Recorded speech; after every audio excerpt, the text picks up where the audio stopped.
네, 안녕하세요. 오늘 날씨가 너무 좋습니다. 이렇게 많은 분이 찾아와 주셔서 발표도 너무 잘 될 것 같고요.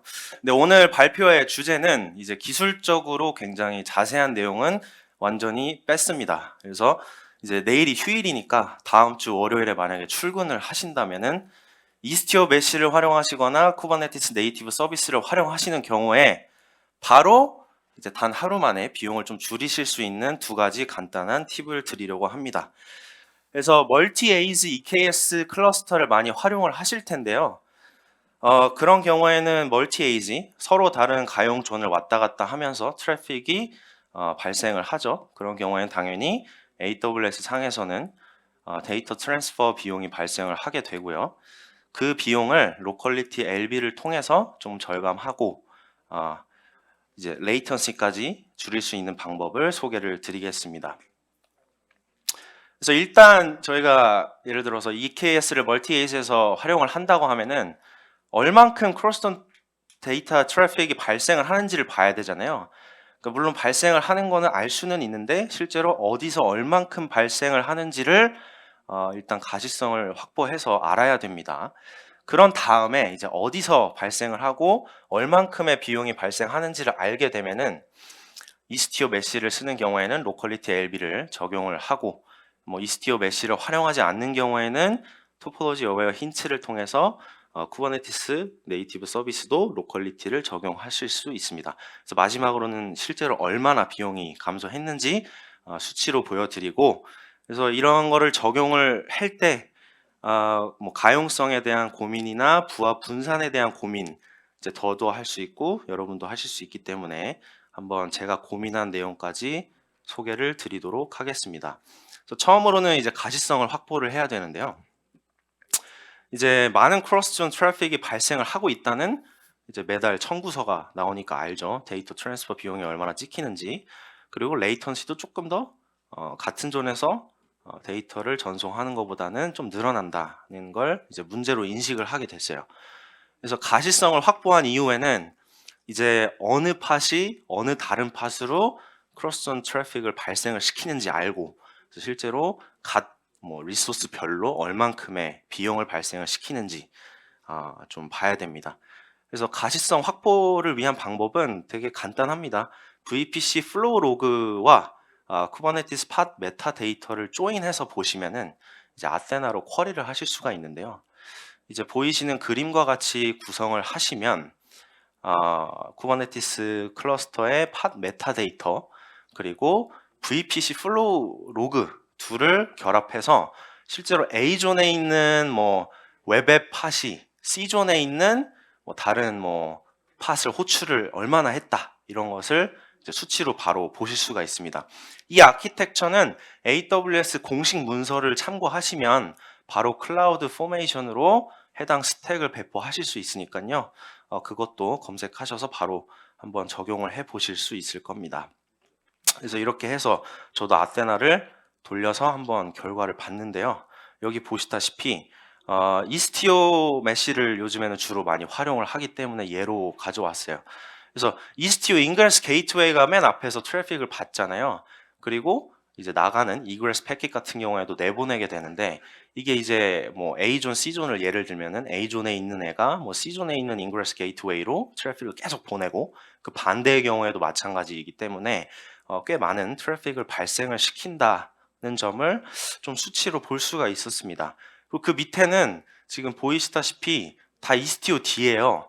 그래서 이스티오 D 같은 경우에는 아시다시피 이스티오 메시 안에서 통신을 해서 컨피그를 주입하지 않습니다. 그래서 쿠버네티스 서비스를 활용해서 이제 메시 안에 집어넣기 전에 컨피그를 서비스를 통해서 주입을 시켜주는데 이 주입하는 컨피그의 이제 데이터 양이 꽤 많아요. 그래서 괜히 만약에 A존에 10대, C존에 10대 이스티오 D가 있으면 서로 다른 존에 있는 팟에 계속 컨피그를 주입을 해주는 거죠. 그래서 이것 때문에 굉장히 또 많은 크로스존 트래픽이 발생을 하게 됩니다. 그래서 이 두 가지의 문제를 인식을 하게 됐고요. 그래서 정리를 해보면 이스티오 인그레스 게이트웨이가 주범이구나. 왜냐하면 만약에 이스티오 메시로 대부분의 서비스를 메시를 구성을 하셨다면 그 앞에서 대부분의 트래픽을 인그레스 게이트웨이가 받기 때문에 이 인그레스 게이트웨이가 그 안에서 뿌려주겠죠. 다른 팟들로. 근데 이 뿌려주는 과정에서 뭐 얘가 A존에 있는 인그레스 게이트웨이인데 뭐 C존에 있는 팟들로도 많이 데이터를 보내는 거죠. 그래서 이게 가장 주범이고요, 당연히. 그리고 두 번째는 이제 서비스 간 통신을 할 때 이제 외부 퍼블릭 이제 인터넷에서 들어오는 거 말고 이스티오 메시 안에서 서비스들끼리 통신하는 과정에서도 당연히 크로스존 트래픽이 많이 발생을 하게 됩니다. 그리고 생각보다 놀랐던 건 아까 말씀드렸다시피 이스티오 D가 진짜 비용을 많이 발생시킵니다. 이거는 이제 뭐 이스티오 D가 컨피그를 주입하는 방법이 지금은 여러 가지가 있는데 이제 가장 보편적으로 쓰이는 XDX로 이제 컨피그를 주입할 때는 최적화하지 않고 그냥 모든 라우팅 테이블과 이런 걸 다 때려 넣기 때문에 꽤 많이 비용을 발생을 시키고 있습니다. 그리고 모니터링도 뭐 프로메테우스나 다른 테너스, 콜텍스 이런 것도 있는데 모니터링 데이터도 굉장히 왔다 갔다 많이 하잖아요. 그래서 모니터링 관련 데이터들도 굉장히 비용을 많이 발생시키고 있다는 걸 알게 됐습니다. 그래서 이제 문제를 인식했으니까 간단하지만 문제 해결을 해야겠죠. 그래서 첫 번째는 이스티오 메시를 활용할 경우에 이스티오 메시의 로컬리티 LB를 설정해서 같은 존끼리 트래픽을 주고받도록 하는 방법입니다. 그래서 뭐 쿠버네티스 대시보드나 렌즈 같은 툴을 통해서 EKS 워커 노드 정보를 보시면 레이블들이 많이 달려 있어요. 근데 AWS EKS 같은 경우에는 여기 그림과 같이 토폴로지 정보가 레이블로 이미 주입이 되어 있습니다. 그래서 존 같은 경우에는 이제 가용 존이죠. 뭐 서울 같은 경우에는 이제 노스이스트 2라고 나오고 이제 존은 이제 가용존 뭐 A, B, C가 여기에 자동으로 주입이 되게 되는데 여기서 이렇게 생각했어요. 그러면은 워커 노드에 이런 이제 토폴로지 정보가 담겨 있다면 어차피 팟은 워커 노드에 배포가 되잖아요. 그럼 그 팟은 당연히 이 정보를 인지할 수 있을 것이고 그러면 내가 트래픽을 전송하고자 하는 그 타겟 리소스도 그 토폴로지 정보를 가지고 있으니 같은 가용 존에서 트래픽을 발생을 시킬 수 있을 텐데 하고 이스티오 로컬리티 LB 설정을 좀 살펴봤어요. 그래서 이 그림은 이제 이스티오 프록시 컨피그인데요. 이제 이스티오 CTL 명령어를 통해서 특정 이제 이스티오 뭐 사이드카의 컨피그를 이제 보면은 여기 로컬리티라고 하는 토폴로지 정보가 마찬가지로 들어가 있습니다. 그래서 리전과 존 정보가 그냥 자동으로 잘 들어가 있어요. 그러면 이스티오 메시 안에서는 이제 문제 해결이 굉장히 간단해지겠는데? 라고 생각을 좀 했습니다. 그래서 본격적으로 이제 설정을 적용을 하기에 앞서서 이 그림과 같이 간단하게 테스트 환경을 구축을 했습니다. 그래서 트래픽을 발생을 시킬 슬립 팟은 특정 존에 하나만 위치를 시켰고요. 그리고 트래픽을 받을 팟은 양쪽 존에 각각 하나씩 위치를 시켰습니다. 그래서 헬로 월드 팟의 역할은 트래픽을 받으면 내가 어떤 존에 있는지를 문자열로 반환을 해줘요. 그러면 이 테스트 환경에서는 내가 슬립팟에서 트래픽을 날렸을 때 슬립팟이 존재하는 그 존에서만 트래픽이 왔다 갔다 하는지를 볼 수가 있겠죠. 이제는 이제 실제로 이스티오 메시 컨피그를 좀 보겠습니다. 이 메시 컨피그를 보시면 맨 밑에 로컬리티 LB 세팅이 존재하는데요. 여기서 너무 간단해서 말씀드리기도 약간 부끄럽지만 enabled를 true로 설정을 해주시면 됩니다. 그러면 바로 로컬리티 LB 세팅이 활성화 될 줄 알았어요. 근데 이 이유 장표에서 설명을 드리겠지만 조금 더 설정을 해줘야 될 게 남아 있습니다. 네, 아무튼 메시 컨피그에서 로컬리티 LB를 활성화하고 싶으시면 여기서 로컬리티 LB 세팅 enabled를 true로 설정을 하시면 되고요. 근데 다만 제가 지금 보여드리는 그림은 전역 설정입니다. 그렇기 때문에 만약에 해당 뭐 특정 서비스에 한해서만 로컬리티를 활성화하고 싶다 하시면 그 이제 서비스 예를 들면 저희가 뭐 디플로이먼트를 배포할 때는 거기에 어노테이션을 통해서 이스티오 관련 컨피그를 넣죠. 거기에 이 해당 컨피그를 넣어주시면 될 것 같습니다. 그래서 말씀드렸다시피 테스트 환경에서 뭐 테스트를 해봤더니 이스티오 로컬리티 LB를 메시 컨피그에서 활성화하는 것만으로는 좀 부족했어요. 그래서 이스티오 이제 커뮤니티도 찾아가서 좀 물어보고 이스티오 슬랙에 가서 메인테이너랑 얘기도 해봤더니 이제 보이시다시피 맨 마지막에 이스티오 아웃라이어 디텍션이 꼭 필요하다는 답변을 받았습니다. 그래서 일단은 로컬리티 LB만 true로 활성화했을 때 데모를 잠깐 보여드리면 이제 헬로 월드에서 지금 보이는 것과 같이 두 존으로 모두 트래픽이 계속 가요. 이게 AWS 데이터 트랜스퍼 비용을 발생을 시키는 거죠. 그래서 이렇게 문제가 아직 남아 있고 이제 이스티오에 보시면 이제 데스티네이션 룰이라는 곳에 아웃라이어 디텍션을 설정을 하실 수가 있는데요. 뭐 아웃라이어 디텍션을 간단히 설명을 드리면 아웃라이어가 이제 국문으로 번역하면 뭐 국외인 뭐 아니면 내가 뭐 기준으로 삼는 곳을 좀 벗어난 사람 이런 건데 뭐 이스티오 관점에서 보면 이제 트래픽을 라우팅 해야 될 대상에서 좀 벗어난 아이들이죠. 뭐 OXX 에러를 많이 낸다든지 아니면 걔가 서비스가 다운됐다든지. 그래서 좀 궁금해서 이게 과연 이제 로컬리티 헬비랑 무슨 관련이 있지?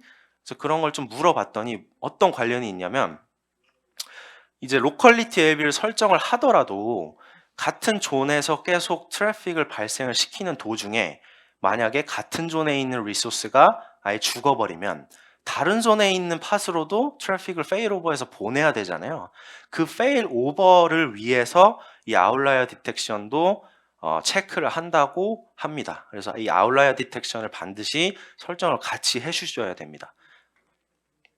그래서 아웃라이어 디텍션 설정은 뭐 간단하게 데스티네이션 룰에 이렇게 설정을 하시면 되고요. 근데 여기서 좀 고민이 있었던 게 이제 엔터프라이즈 같은 경우에는 뭐 배포하는 팟의 개수나 뭐 디플로이먼트 스테이트풀 셋 너무 많잖아요. 그거 하나하나 이렇게 데스티네이션 룰에 아웃라이어 디텍션을 설정하기가 좀 힘들었어요. 너무 매뉴얼한 잡이기 때문에.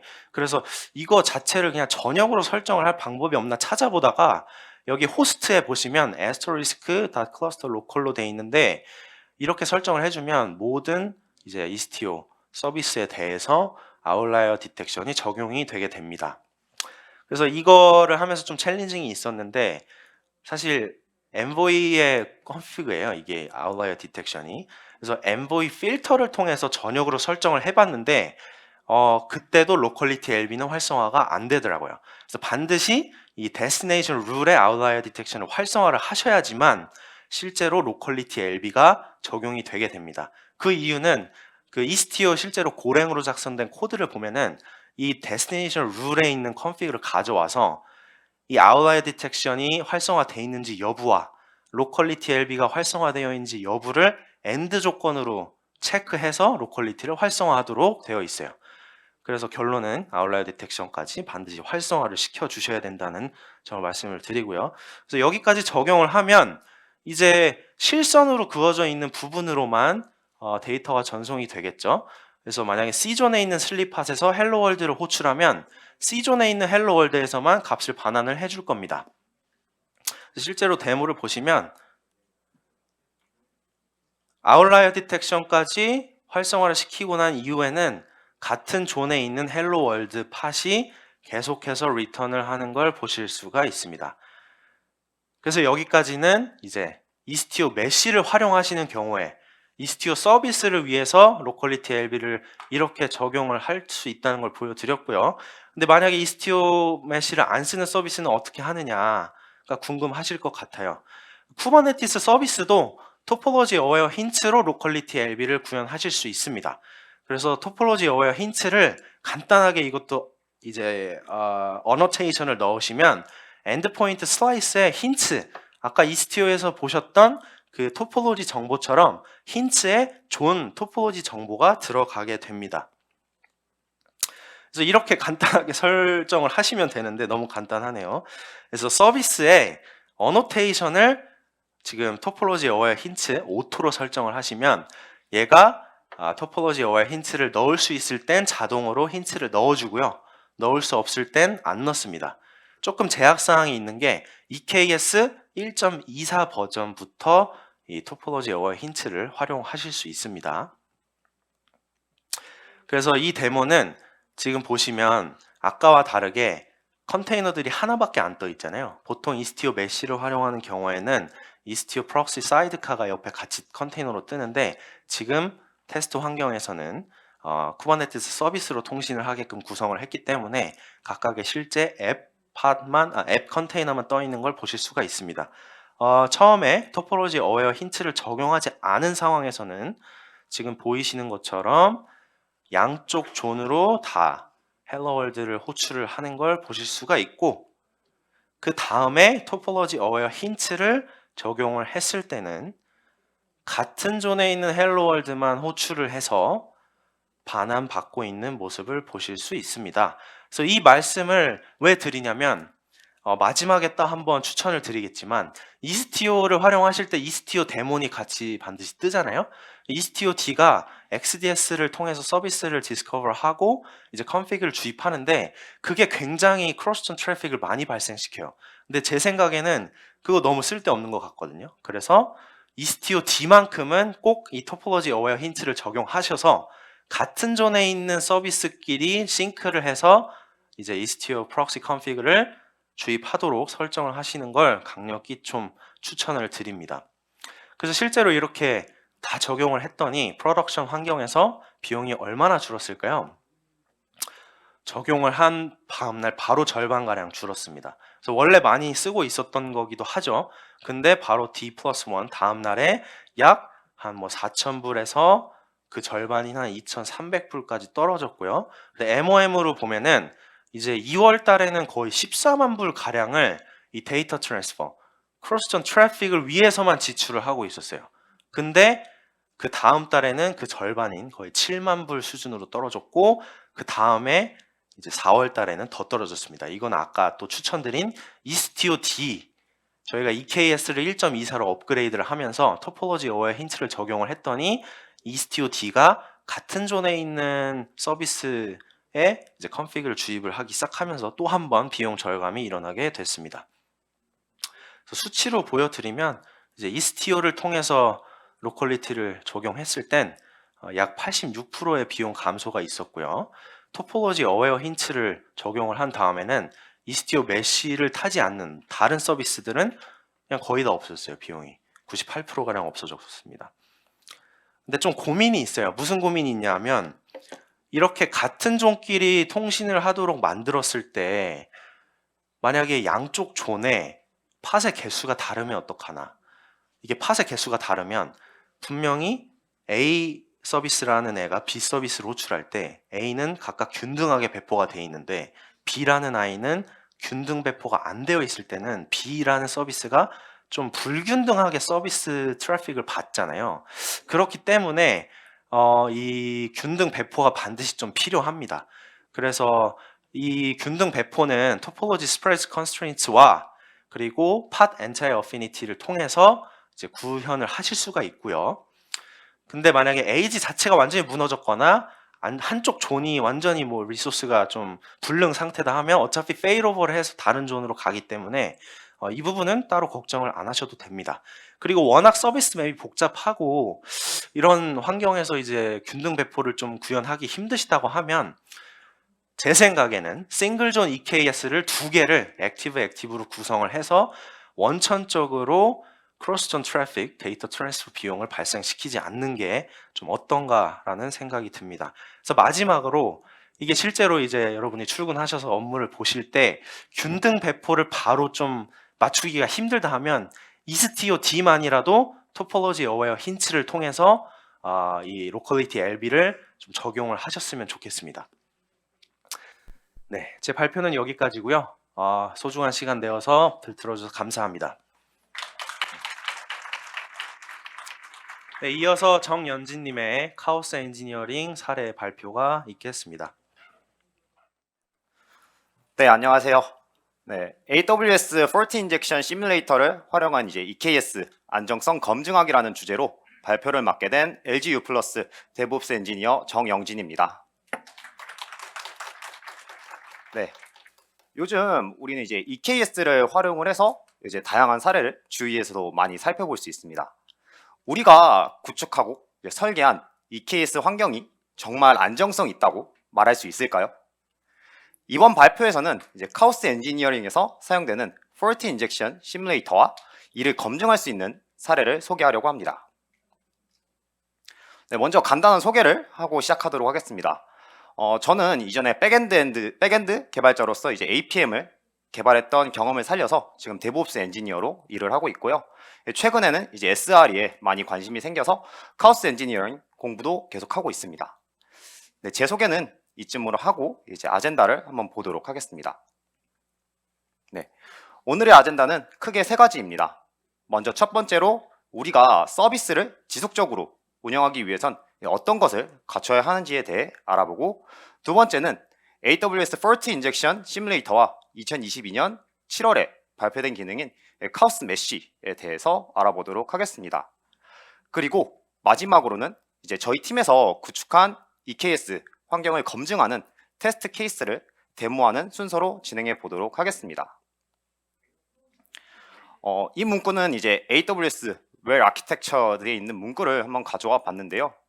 제 나름대로 이제 카오스 엔지니어링에 접목을 해서 해석을 해봤습니다.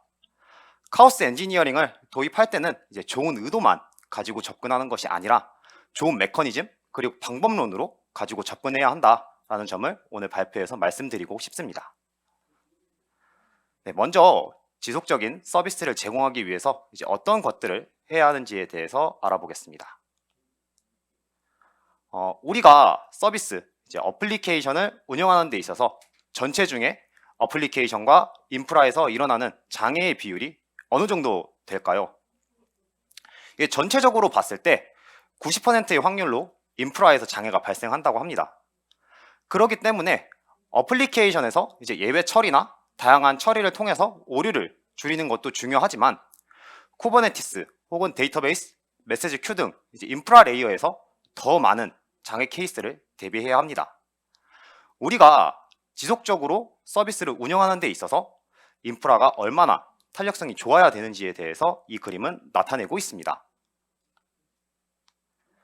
우리는 그리고 장애를 겪지 않기 위해서 정말 많은 노력을 하고 있죠. 먼저 아래서부터 살펴보면 인프라 영역에서는 이제 인프라를 코드로 관리하는 IAC로 히스토리를 추적하고요. 멀티 에이지와 오토스케일링을 구성을 해서 고가용성을 보장할 수 있습니다. 그리고 레플리카나 샤딩 등을 통해서 인프라의 특정 부분이 이제 무너지더라도 동작할 수 있도록 구성을 할 수 있고요. 그 위에 이제 어플리케이션 영역을 한번 보겠습니다. 이 어플리케이션 영역에서는 예외 처리 혹은 타임아웃, 제시도 로직을 통해서 예외나 오류에 대해서 대비를 하고요. 그리고 운영 측면에서는 알람과 모니터링, 그리고 장애 대응 규칙을 통해서 장애를 대응을 하고, 사후에 다시 이런 장애를 겪지 않기 위해서 포스트 모텀을 통해서 장애에 대한 회고를 하게 됩니다. 하지만 우리는 이런 노력에도 장애를 맞게 되죠. 이렇게 겪는 장애들을 이제 사전에 예방할 수 있도록 카오스 엔지니어링을 도입할 수 있습니다. 이 카오스 엔지니어링은 실제 운영 환경에서 장애를 견딜 수 있는지에 대한 시스템을 실험하는 분야이기 때문에 우리가 고민하고 성능상 문제인 부분에 대해서 개선점을 찾아낼 수 있습니다. 카오스 엔지니어링은 크게 세 개의 관점에서 생각을 해볼 수 있습니다. 먼저 카오스 엔지니어링이 무엇을 알아낼까요? 예상치 못한 상황이나 문제점을 발견하고 제약된 환경에서 실험을 함으로써 어플리케이션과 인프라의 복원력을 확인할 수 있습니다. 그럼 어떻게 이를 확인할까요? 현실에서 이제 일어날 법한 장애를 어플리케이션과 인프라에 직접 주입을 함으로써 확인을 할 수 있습니다. 그럼 카오스 엔지니어링을 왜 해야 할까요? 어플리케이션의 로직이 정말 단단한지에 대해서 검증을 하고, 그리고 장애에 대응할 수 있을 정도로 인프라가 견고한지에 대해서 확인하기 위해서 이 카오스 엔지니어링을 수행하게 됩니다. 카오스 엔지니어링은 크게 5가지의 순서로 진행을 하게 됩니다. 먼저 첫 번째로는 서비스의 안정적인 상태를 먼저 정의해야 합니다. 이때 지표값은 CPU나 메모리와 같은 인프라 지표가 아니라 서비스 응답 시간과 같은 서비스 지표로 정의를 하게 됩니다. 그 다음은 이제 가설을 세워야 합니다. 예를 들면 노드를 정지시켰을 때 어느 정도로 장애가 발생하고 또 어느 정도 후에 복구가 돼서 트래픽을 받을 수 있는지 이런 가설을 세워서 실제 실험을 진행을 하게 됩니다. 그리고 실험 결과를 가지고 우리가 세웠던 가설이 맞는지에 대해서 확인을 하고 그 다음에 우리가 어떤 부분을 개선할 수 있는지 그리고 이 개선점이 맞는지에 대한 다시 실험을 해서 선순환 구조로 개선해 나갈 수 있습니다. 카오스 엔지니어링에서는 이제 가설을 세우고 실험하는 과정에서 옵저버빌리티가 빠질 수 없죠. 현재 상태를 정의하고 그리고 가설을 증명하는 과정에서 이 옵저버빌리티가 없다면 어떤 부분을 개선해야 하는지 알 수가 없습니다. 옵저버빌리티를 구축함으로써 이제 4가지 이점을 확보할 수 있습니다. 먼저 인프라와 서비스에 대한 가시성을 확보할 수 있고요. 이는 곧 개발자들에게 어플리케이션에 어떤 문제가 있는지에 대해서 확인할 수 있게 해주게 됩니다. 그리고 장애 상황이나 이상 상황 시에 알럿을 발생시킴으로써 빠르게 대응할 수 있고요. 트러블 슈팅하는 과정에서 종합적으로 지표를 그리고 로그를 확인함으로써 빠르게 문제점을 찾아낼 수 있습니다. 이런 이점이 있기 때문에 카오스 엔지니어링을 통해서 장애를 일으키고 문제를 찾아내고 개선해 나가는 과정에서 옵저버빌리티가 중요한 역할을 하게 됩니다. 네, 지금까지 이제 카오스 엔지니어링에 대해서 왜 해야지 그리고 옵저버빌리티에 대한 중요성에 대해서 알아봤습니다. 이번엔 완전 관리형 카오스 엔지니어링 서비스인 AWS Fault Injection Simulator와 그리고 카오스 메쉬에 대해서 알아보도록 하겠습니다. 먼저 AWS Fault Injection Simulator는 이제 AWS에서 제공하는 완전 관리형 카오스 엔지니어링 서비스입니다. 이 서비스는 이제 문서에서도 많이 알려져 있지만 이 특징 중에 4가지 정도로 정리를 해볼 수 있습니다. 먼저 첫 번째로는 이제 콘솔이나 CLI, SDK를 통해서 템플릿을 만들어 쉽게 실험을 설정할 수 있습니다. 두 번째로는 현실에서 발생할 수 있을 법한 시나리오를 가지고 테스트를 작성할 수 있습니다. 단일 시나리오 혹은 복합 시나리오로 계획을 해서 실험을 진행을 할 수가 있고요. 그리고 세 번째로는 이 실험을 주입하기 위해서는 이제 IAM 롤을 사용하게 되는데요. 이때 서비스의 영향도를 제어할 수가 있습니다. 마지막으로는 이 실험을 하는 동안에도 이제 모니터링이 계속 돼야겠죠. 그래서 서비스와 인프라에 대한 매트릭을 클라우드 와치를 통해서 수집하기 때문에 실험의 결과나 중지 조건을 지정을 할 수가 있습니다. 다음은 이제 FIS, Fault Injection Simulator의 동작 원리를 간단하게 알아보겠습니다. FIS, Fault Injection Simulator는 왼쪽에 보시면 이제 CLI 그리고 콘솔 혹은 SDK를 통해서 실험에 사용되는 템플릿을 생성할 수 있습니다. 이 실험 템플릿을 구성할 때는 서비스에 접근할 수 있는 IAM 롤과 서비스의 종류 그리고 시간 등이 포함되어야 합니다. 그리고 이 템플릿을 활용을 해서 실험을 시작하게 되면 타겟 되는 서비스에 장애가 주입되게 되고 이때 매트릭은 이제 클라우드 와치를 통해서 모니터링 되게 됩니다. 만약에 클라우드 와치 알람을 구성했다면 이 알람을 통해서 실험을 중지할 수 있도록 구성을 할 수가 있습니다. 이 중에 저희는 이제 타겟이 되는 서비스인 EKS 환경으로 좀 많이 구성을 하기 때문에 좀 더 자세히 알아보도록 하겠습니다. EKS는 이제 노드 그룹으로 구성이 되죠. 이 노드 그룹을 죽이는 것, 킬하는 것뿐만 아니라 파드나 네트워크, JVM 등에서 이제 장애를 일으킬 수 있도록 오픈소스인 카오스 메쉬 그리고 리트머스 카오스라는 오픈소스가 22년 7월부터 이제 AWS에서 기능을 지원을 했습니다. 이 중에 이제 카오스 메쉬에 대해서 한번 알아보도록 하겠습니다. 네, 먼저 카오스 메쉬는 이 CNCF에서 인큐베이팅 프로젝트 중 하나로 선정되었습니다. 크게 3가지 특징으로 정의를 해볼 수가 있는데요. 첫 번째는 클라우드 네이티브 환경에서 구성이 되고요. 그리고 대시보드를 통해서 쉽게 사용할 수 있도록 제공을 하고 있습니다. 그리고 두 번째로는 여러 실험을 혼합하거나 어플리케이션의 상태를 확인할 수 있는 기능을 제공하고 있습니다. 그리고 세 번째로는 여러 계층에서 보안, 계층이 동작하기 때문에 안전하고 대규모 환경에서 장애를 주입할 수 있습니다. 이번엔 카오스 메쉬의 동작 구성에 대해서 알아보도록 하겠습니다. 카오스 메쉬는 크게 세 가지 부분으로 나뉘어 있습니다. 유저로부터 인풋 부분과 컨트롤러 영역, 그리고 장애를 주입하는 영역으로 나뉘어 있습니다. 먼저 사용자로부터 인풋을 받는 영역입니다. 이 영역에서는 쿠베 CTL 혹은 API 그리고 대시보드를 통해서 실험에 사용될 장애 상황을 전달받게 됩니다. 그 다음은 사용자로부터 전달받은 장애 상황을 쿠버네티스 API 서버가 전달을 받아 이를 카오스 컨트롤러 매니저로 넘겨주게 됩니다. 이 카오스 컨트롤러 매니저는 워커 노드의 데몬셋으로 장애를 주입하는 데 전반적인 매니징을 하게 되고요. 그리고 워커 노드의 카오스 데몬셋은 이 컨트롤러 매니저로부터 전달받은 장애 상황을 토대로 요청받은 장애 상황을 이제 타겟이 되는 대상에 주입을 하게 됩니다. 파드 내부의 컨테이너에 이제 사이드카 형태로 주입을 할 수도 있고요. 노드에 장애도 주입을 할 수가 있습니다. 이렇게 이제 계층적으로 카오스 메쉬가 동작을 하게 됩니다. 이번엔 폴트 인젝션 시뮬레이터와 카오스 메쉬를 활용을 해서 특정 레이블이 달린 파드를 킬하는 실험을 진행해 보도록 하겠습니다. 카오스 메쉬를 적용하기 위해서는 먼저 EKS 클러스터에 카오스 메쉬에서 제공해주는 헬름 차트가 설치되어 있어야 합니다. 아직 실험 템플릿을 생성하는 데 있어서 테라폼에서 이제 폴트 인젝션 시뮬레이터가 완벽하게 지원하지 않고 있기 때문에 SDK를 통해서 이제 템플릿을 생성을 해야 합니다.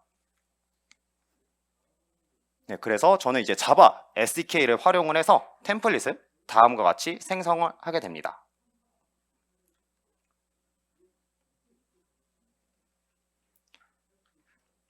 네, 그리고 이 코드를 이제 실행하게 되면 이제 실제로 이제 콘솔에 실험 템플릿이 생성이 되게 됩니다. 보시면 이제 세레스라는 파드를 킬하는 템플릿이 생성된 것을 확인할 수가 있고요. 실험 템플릿은 이제 올림포스라는 네임스페이스에 이제 앱은 세레스라는 레이블이 달린 파드를 킬하도록 지정을 했고, 실험 시작을 누르게 되면 실제 실험이 시작되게 됩니다. 이때 상태를 보면 이니셜라이즈 상태에서 이제 러닝 상태로 변하게 되고요.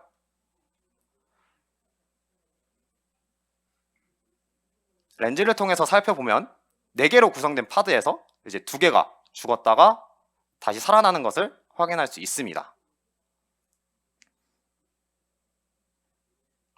다시 콘솔로 돌아가면 이제 장애가 정상적으로 주입되었기 때문에 이 실험이 이제 컴플리트 스테이트로 변하게 되고 실험이 종료가 되게 됩니다.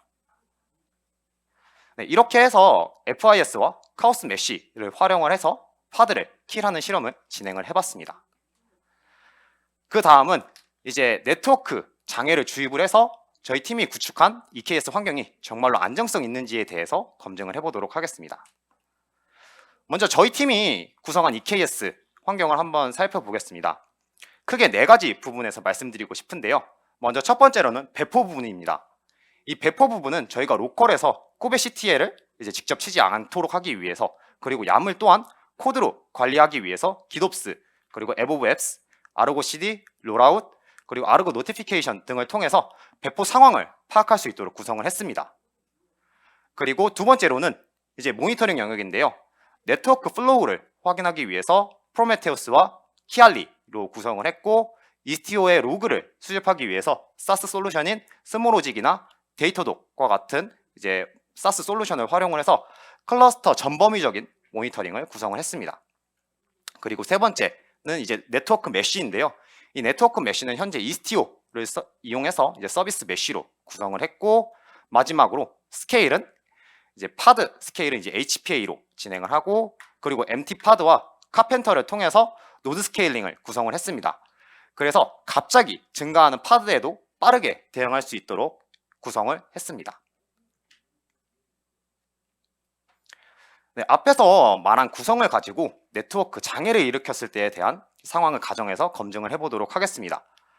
구성을 보시면 이제 넵튠이라는 서비스가 앞에서 요청을 받고 DB와 연결된 세레스라는 서비스에서 데이터베이스에 요청을 해서 응답을 주는 시나리오입니다.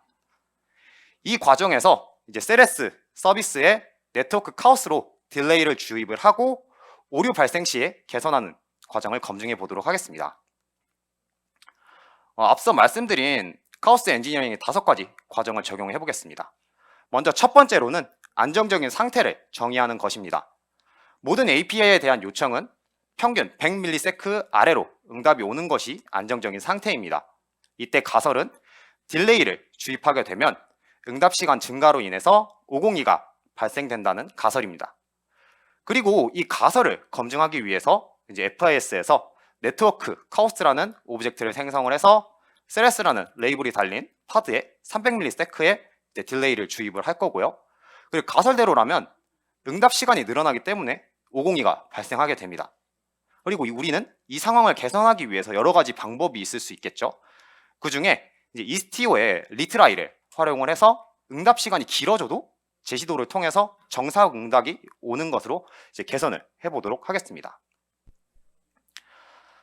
먼저 정상적인 상태를 확인을 해보도록 하겠습니다. 왼쪽 위 콘솔을 보시면 이제 넵튠 서비스를 호출을 하게 되고 이때 서비스 평균 응답 시간이 100ms 아래인 것을 확인해 보실 수 있습니다. 그리고 아래 콘솔에서는 이제 3개의 버추얼 서비스가 있는데 그중 넵튠 버추얼 서비스를 확인을 해보면 리트라이가 0이고 0세크로 지정이 돼 있어서 제시도를 안 하도록 설정이 돼 있고 오른쪽에는 슬랙으로 장애가 발생했을 때 알람이 오게 됩니다. 실제 실험 템플릿도 살펴보면 네트워크 카오스라는 이제 오브젝트로 생성을 하고 5분 동안 장애를 주입하게 됩니다. 그리고 오른쪽 아래 스펙을 좀 보면 이제 고정된 비율 50%로 이제 네임스페이스가 올림포스이고 레이블이 앱은 세레스라는 파드로 지정을 해서 실험을 하게 됩니다.